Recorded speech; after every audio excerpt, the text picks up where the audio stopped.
Good afternoon, good afternoon, good afternoon again, everyone. Welcome to another episode of Spilling Tea. I'm your host, Tiffany Daniels. We are going back to that horrible world known as the JRC, but before we do the usual disclaimers, if you are unfamiliar with the Stop the Shocks campaign or the campaign against the troubled teen industry, you're going to find all the pertinent links right there in the description box. Please, in particular, take note of the article written by NeuroClastic, a small non-for-profit started by autistics for autistics. In it, they interviewed over 800 ABA professionals in regards to the JRC's so-called behavior modification program. The Judge Rotenberg Educational Center doesn't want you to read that article so much. They threatened NeuroClastic with a defamation lawsuit if they did not remove it from the website. Well, folks, NeuroClastic refused, so you know the drill. Please read the article, share on all your social media. Also included is NeuroClastic's public statement in regards to the defamation lawsuit threat, as well as a link to their GoFundMe. We are crowdfunding just in case the JRC actually ever does see through with their threat. Trigger warning 1. When we discuss places like the Judge Rotenberg Educational Center or Agape Boarding School for Boys, you're going to hear vivid descriptions of and catch clips or surveillance footage of people with mental health issues and disabled people being tortured and abused. If you got young children present, please use your headphones. Excuse me. Trigger warning 2. This channel is marked not for kids for a reason. We use profanity on occasion and speak on dark subjects. If your child is 16 and younger and they are watching this, very obviously parental supervision is advised. Excuse me. Other warning. I am suffering terribly from allergies right now. Like real bad, folks. Real bad. So just be aware of that.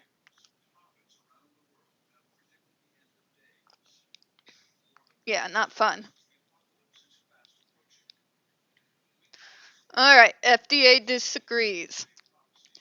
The FDA is tired, folks.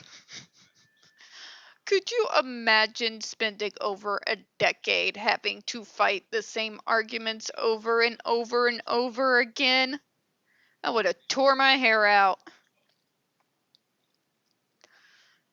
First, this ban of ESDs for SIB or AB is a legislative, not an adjunctive, in character and purpose.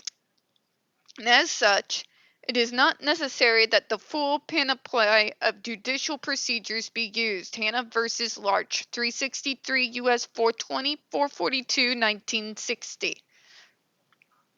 In other words, you are legally violating their rights by taking away a harmful medical device. We've already established the fact that the state and the feds can intervene when the child's welfare is at risk, and the GED device has shown us time and again that it puts them at risk. This should be the end of the conversation, but here we are again. This ban plainly meets the definition of rule in the Administrative Procedure Act, 5 U.S.C. 5514, that an agency statement of general or particular applicability and future effect designed to implement, interpret, or prescribe law or policy. There is a presumption of procedural validity for the rulemaking procedure prescribed in the APA, utilized here as mandated by Section 516 of the FD&C Act. See American Airlines Inc. versus CAB 359. You can obviously see all that here. So this is again the FDA saying, actually, this is our job. You see, actually, when it comes to our attention that there is a medical device that has put numerous children in ERs, that we can see with our own eyeballs through means of JRC's very own video surveillance footage of kids being tortured for the sin of refusing to remove their coat. for the sin of standing longer than 3 seconds, for the sin of opening their mouths to say anything. The vague terminology such as, nagging. Literally, if they breathe wrong, they'll find a vague reason to shock the kid, okay? They are well within their rights as a federal department to remove such a device that can cause all the untold harm, psychologically as well as physically, that the GED device has. There is court document after court document, ER document after ER document, and video surveillance footage that gives them all the evidence they really need. But even in spite of that, the FDA went above and beyond and made sure to reach out to other people who run residential programs, people who run community-based programs, and people who run medical facility-like programs to weigh in on it as well. They have gone above and beyond their due diligence, even when the evidence is overwhelming in regards to the risk that this device represents. It is literally their job to protect the public from devices that could be potentially harmful to people. That's literally why they exist as a department. Okay? That is their mandate. Another way of putting this is they're doing their job at a snail's pace, but they were doing their job. The JRC has this saying where they'll scream bias because they believe anyone who doesn't agree with them is biased.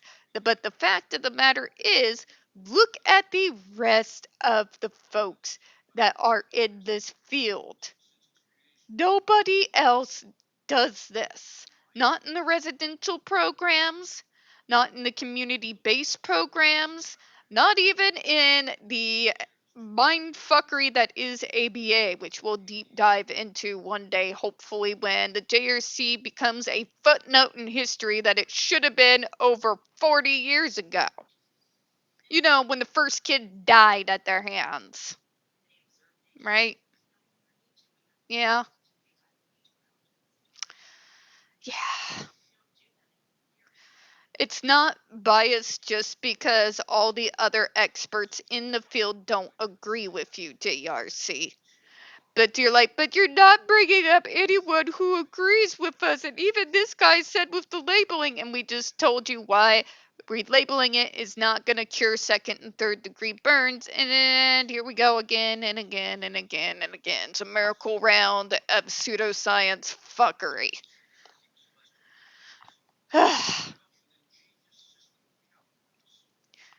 The FDA has the authority to ban a medical device that is a direct threat to the welfare and well-being of a child.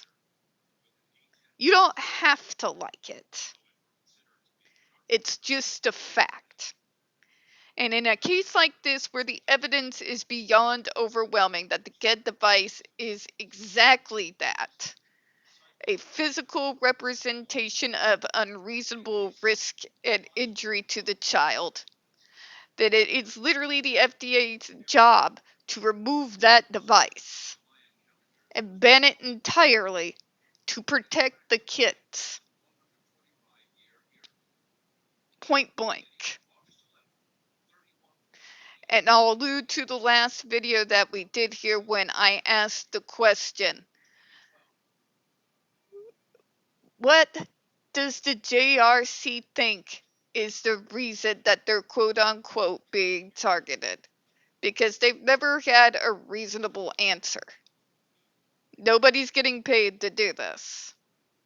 Obviously. It's a nice apartment here, but I don't exactly live in the Ritz. I live in the third largest city of my state, but it's Missouri. I live in a red Bible Belt GOP hellscape.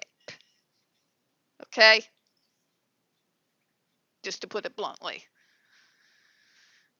All right. And all the people who work out here agree that this is insane.